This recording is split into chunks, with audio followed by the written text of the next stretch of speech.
គោរពជំរាបសួរចាលោកតាលោកយាយលោកពុកម៉ែបងប្អូនគុំជំរាបសួរទទួលទានអាហារហើយចាបងប្អូនទីមកជុំគ្នាជាមួយបងវីបងទៀតហើយចាតែម្ដងនេះគឺបងសំជួបចាបងប្អូនមួយចានហ្នឹងខ្ញុំទុកឲ្យស្វាមីមិញតែគាត់មកដល់តែគាត់ឃើញអាហារគាត់ឃើញបងវីសួរថាបានបងគាត់ថាឃើញបងចាំបើចាំទៅគាត់ថាព្រមឡើងឯហូបទៀតចាចាំទៅក៏បានមីទៀតទៅទៅហើយចាចំហូបសុកមីសុកអីទៀតហ្នឹងតែបងវីមិនអស់ហើយបចោលទៅស្ដាយខ្ញុំចូលចិត្តអាហ្នឹងចាមកមានស្នាដៃរបស់គ្នាអញ្ចឹងវិសាជុំគ្នាបងវីសុំជួយមួយសិនអូយមានស្នាដៃនឹងក្រៅតំណងខ្លាំងណាស់នេះមកក្រុមជិះវិសាជុំគ្នាបងវីចូលចិត្តខាប់ចឹងឯងមិនថាស្លោកោឬក៏បងបងប្អូនអត់មានខាក់ខ្វៃមានកាត់ទៀវកាត់ព្រឹកនេះមានទៀវកាត់ចាទៀតណាដល់ពេលជិះវិសាសា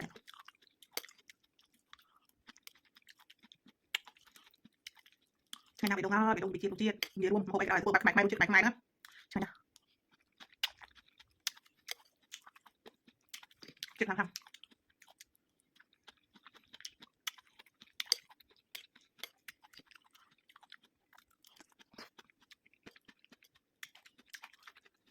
មកវិញទៅបែបសម័យ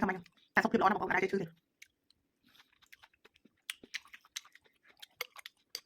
អរគុណព្រះអង្គទី1អត់មានលុយហូបអាហារល្អទី2ក៏ចេញញ៉ាំដែរចាហើយទី3អរគុណព្រះអង្គខ្លាំងហូបសម័យតែសុខភាពល្អណាស់ជិះណា